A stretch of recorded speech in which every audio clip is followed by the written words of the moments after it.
parles à ton enfant dans ta langue maternelle et il te répond en français à chaque fois. Ou pire, il ne répond presque plus. Et tu ressens ce petit pincement au cœur, cette peur silencieuse. Est-ce que ma langue, ma culture, mes racines vont s'arrêter avec moi? Si tu ressens ça, tu n'es pas seul. C'est l'un des plus grands défis des familles afrodescendantes en Occident. On veut transmettre notre langue, mais entre l'école en français, les copains en français, les dessins animés en français, c'est un combat. Aujourd'hui, je vais te montrer pourquoi cette transmission est un cadeau immense pour ton enfant et surtout comment t'y prendre concrètement, sans forcer, sans que ça devienne une corvée. Reste jusqu'au bout parce que je vais casser une croyance qui empêche beaucoup de parents d'essayer. Bonjour et bienvenue sur la chaîne Génération Champion. Ici, on élève une génération d'enfants enracinés dans leur identité et bâtis pour réussir. La langue, c'est le cœur de ces racines. Alors abonne-toi et on y va. Pourquoi c'est un vrai cadeau, pas juste de la nostalgie? D'abord, je veux te convaincre que ça vaut vraiment le combat. Parce que transmettre ta langue, ce n'est pas juste une question de sentiment. C'est un cadeau concret pour ton enfant sur plusieurs plans. 1. C'est le pont vers sa famille et ses racines. La langue, c'est ce qui relie ton enfant à ses grands-parents, à sa famille, au pays, à toute une lignée. Un enfant qui parle la langue peut parler à sa grand-mère, comprendre des histoires de famille, se sentir chez lui quand il retourne au pays. Sans la langue, ce lien se coupe. Une partie de lui devient une porte fermée. 2. La langue porte une vision du monde. Chaque langue contient des proverbes, un humour, une sagesse, une façon de voir la vie qu'aucune traduction ne rend vraiment.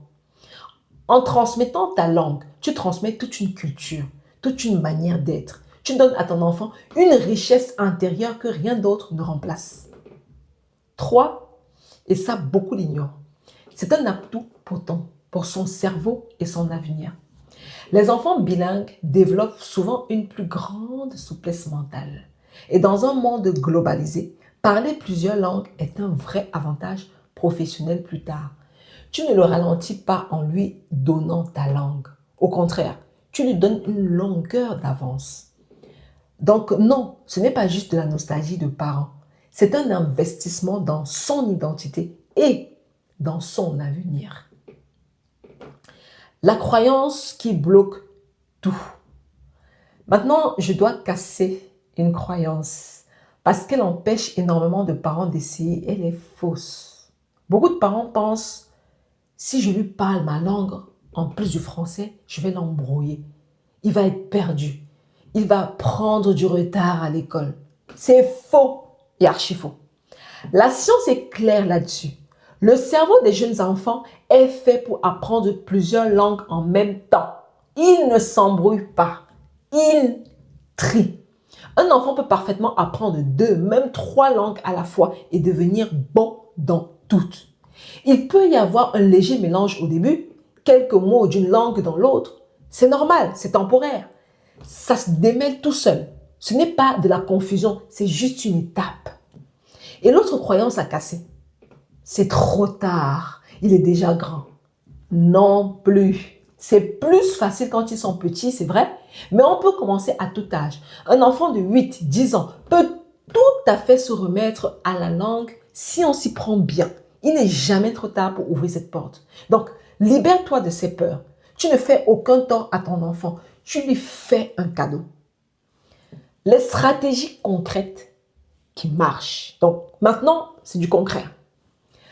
Comment transmettre la langue pour de vrai au quotidien? Voici les stratégies. 1. La règle, un lieu, une langue ou un parent, une langue. Crée des zones de langue. Par exemple, à la maison, on parle notre langue. Ou avec maman, c'est notre langue, l'école et le reste, c'est le français. Cette constante aide énormément le cerveau de l'enfant. Il sait quand utiliser quelle langue. Choisis la règle qui colle à ta famille et tiens-la. 2. Rends-la vivante et joyeuse, jamais une corvée. C'est le point le plus important. Si la langue devient une punition, une leçon pénible, l'enfant va la rejeter. Alors, passe par le plaisir, les chansons, les comptines de ton pays, les dessins animés dans ta langue, les jeux, la cuisine en nommant les ingrédients, les histoires du soir. L'enfant apprend sans même s'en rendre compte parce que c'est associé à des moments heureux. 3. Ne te fâche jamais quand tu réponds en français. C'est le piège classique. L'enfant te parle en français, tu t'énerves et là tu associes ta langue à un conflit. Ne fais pas ça. S'il répond en français, toi, tu continues calmement dans ta langue sans le gronder. Doucement, tu peux répéter ce qu'il a dit dans ta langue et continuer. La constance sans pression, c'est ça qui gagne sur le long terme. 4. Entoure-le de la langue autant que possible. Un seul parent qui parle la langue, c'est plus dur. Alors multiplie les sources, les appels vidéo réguliers avec les grands-parents au pays. Magique pour ça, ok? Des amis, une communauté qui parle la langue, des séjours au pays si tu peux. Plus l'enfant entend la langue de plusieurs bouches, plus elle devient réelle et utile pour lui. 5. Montre que cette langue a de la valeur. Les enfants sentent ce qui est valorisé. Si ta langue n'apparaît que dans les disputes ou les moments de honte, ils la dévaluent. Mais si tu la parles avec fierté, si tu montres qu'elle est belle, utile, que les gens importants la parlent, ils la respectent. Ta fierté pour ta langue devient sa fierté. Quand c'est dur, garde le cap avec réalisme. Soyons honnêtes, même avec tout ça, ça sera parfois difficile. L'école et les copains en français pèsent lourd. Alors quelques mots de réalisme pour que tu ne baisses pas les bras. D'abord, accepte l'imperfection. Peut-être que ton enfant ne parlera pas ta langue parfaitement. Peut-être qu'il la comprendra bien, mais la parlera avec un accent ou de façon simple. Et alors? Comprendre sa langue, garder ce lien, c'est déjà une immense victoire. Ne vise pas la perfection, vise le lien. Ensuite, chaque mot compte. Même si ton enfant n'apprend que quelques centaines de mots, quelques expressions, les salutations, les mots d'amour de la famille, ce n'est pas rien. C'est une porte qui reste entrouverte.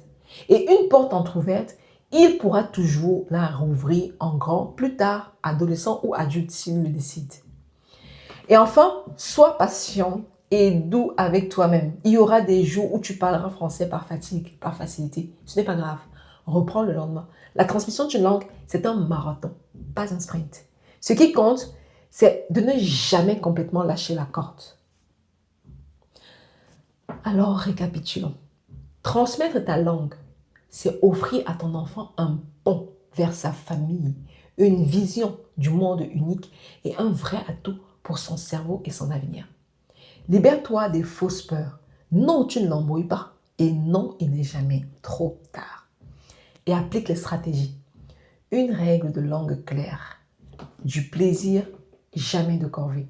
Pas de colère quand tu réponds en français. Un maximum de sources et de la fierté visible pour ta langue.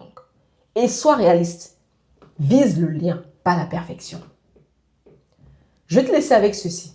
Ta langue, c'est bien plus que des mots. C'est la voix de tes parents, de tes grands-parents, de tous ceux qui étaient là avant toi. C'est le son de tes racines. Quand tu la transmets à ton enfant, tu ne lui apprends pas juste à parler. Tu lui donnes une maison intérieure, un endroit en lui où il sera toujours relié à d'où il vient, peu importe où la vie l'emmène. C'est l'un des plus beaux héritages que tu puisses laisser. Et il ne coûte rien d'autre que ta présence. Un mot à la fois. Dis-moi en commentaire, quelle est ta langue maternelle et est-ce que tes enfants la parlent? Écris-nous, même un petit mot dans ta langue. Ce serait magnifique de voir toutes nos langues réunies ici. Moi, en ma langue, pour dire bonjour, on dit zélé. Et comment tu vas? Yamela. N'hésite surtout pas à t'abonner. On construit ensemble ici une génération de champions. Je te laisse une vidéo juste là que je t'invite à aller regarder tout de suite. Prends soin de toi, prends soin de tes enfants et à très vite.